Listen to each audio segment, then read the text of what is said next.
নমস্কাৰ প্ৰিয় শ্ৰোতাসকল।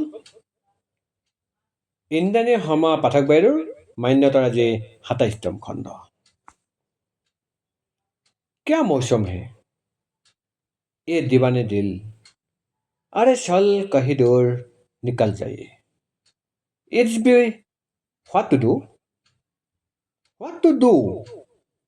Dil, come on, pick up the phone. দিমাগ don't ফোনটোত বাজি আছে। হঠাৎ লাজ ক'ৰ পৰা আহিল? হঠাৎ এই শিহৰণ কিয় জাগিল? কিয় কলটো নলয়ো? এবাৰ বাজি উঠাৰ আশাত ফোনটোকে চাই আছোঁ। মই কি পুনৰ না, মই প্ৰেমত পৰাৰ বয়স নাই। জানো যদিও ভাবিছোঁ কিয়? একো ভবা নাই, একো ভাবিব লগাও নাই। কিন্তু সিদিনাৰ কথাবোৰ আছিল বেলেগ। আছিলতো বেলেগ। মোৰ হৃদয়ে কৈছিল তাত থকা অনুৰাগবোৰ অলপ উন্মুক্ত হওক। মোৰ বাবে নতুন আছিল। ভৰুণৰ পৰা ভৰুণ হোৱা মোৰ হিয়াখন আৱেগেৰে গধুৰ হৈছিল। সেইদিনা কথাৰ মাজতে তেওঁ সুধিছিল, মোৰ কথাবোৰ হয় হৃদয়ে শুনিছাতো? তোমাৰ কথা নুশুনিলে আৰু কাৰ কথা শুনিম দেবু? মোৰ তেনেকৈ কোৱাই নহ'ল। মোৰ কি লাগিছিল? হৃদয়ৰ উমান লোৱাই নহ'ল। মাথো দৰক লাগি শুনি আছিলোঁ তেওঁৰ কথা। দিবাকৰ কলিতাৰ নামৰ বিপৰীতে এইটো গানকে ৰিংটন হিচাপে ছেট কৰি লৈছোঁ। তেওঁৰ ফোন আহিলেই যে মই নজনাকৈ চঞ্চলা হৈ উঠিবলৈ লৈছোঁ। মোৰ অজানিতে যে চৌপাশ ৰঙীন হৈ পৰে, সেয়ে লাজেৰে ফোনটো ধৰ।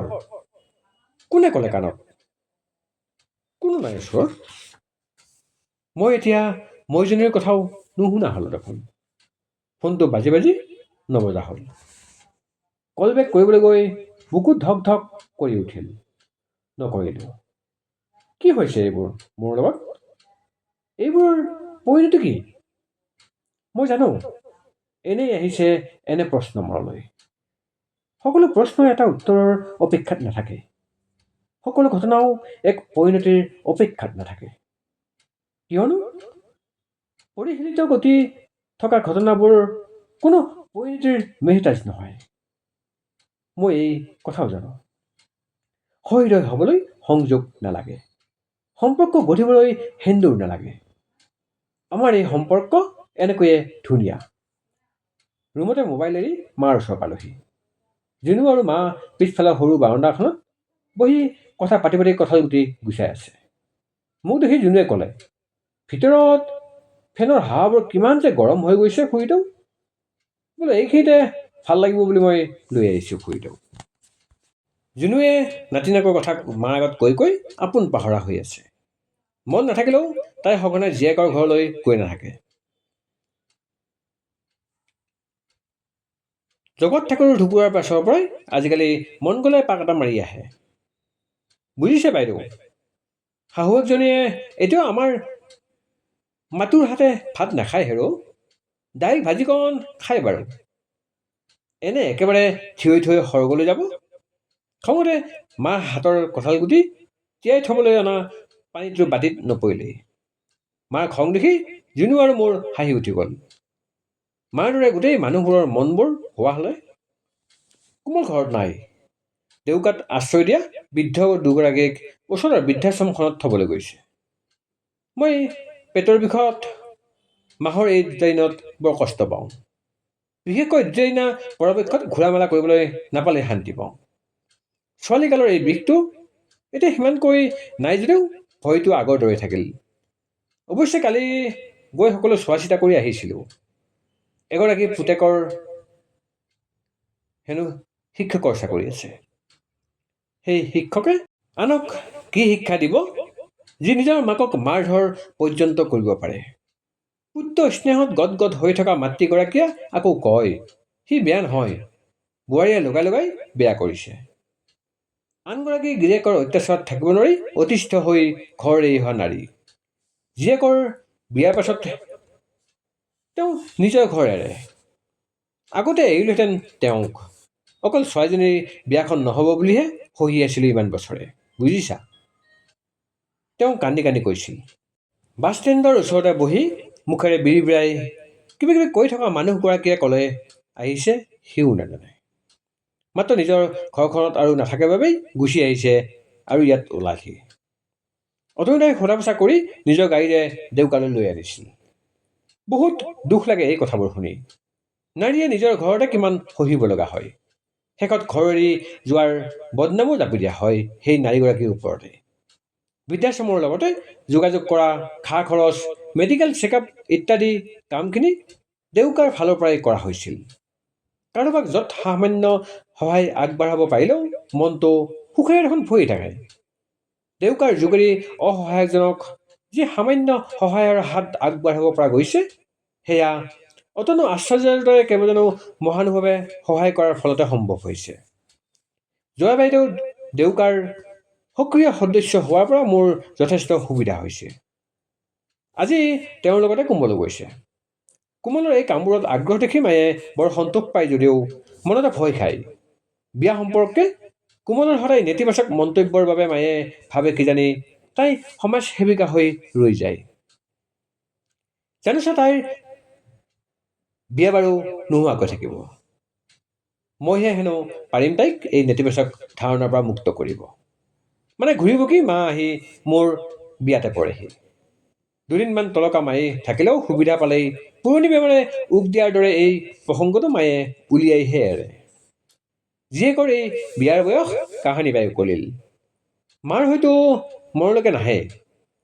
মাকনো কিয় দুখ দিওঁ, সন্তানবোৰ যে পিতৃ মাতৃৰ মনত সদায় সৰু হৈয়ে থাকে। ককা ঢুকাওঁতে দেউতাই সেইকাৰণে কৈছিল, ল'ৰাটো বুলি ক'বলৈ এতিয়াও আৰু কোনো নাইও বুলি কন্দা এতিয়াও মনত আছে। বৰতা ঢুকাওঁতে পাপুদাই কান্দিছিল নে? আমি দেৰগাঁৱলৈ যোৱাৰ কথা নিশ্চয় গম পাইছিল। তাৰ পাছতো আমাৰ ঘৰলৈ আহিল, ফোন এটাও আজিলৈকে কৰা নাই। নালাগে কৰিব। সকলো যদি তেনেকৈয়ে সুখী, তেন্তে ময়ো সুখী হোৱা উচিত। কথাবোৰ শিপাই পালেগৈ। দেৰগাঁৱৰ কথা মনলৈ আহিলেই মনটো ভাৰাক্ৰান্ত হয়। হুমুনিয়া হেতা তেতিয়াই সৰি পৰে। ৱা, কোমলৰ মাতত উচপ খাই উঠিলোঁ।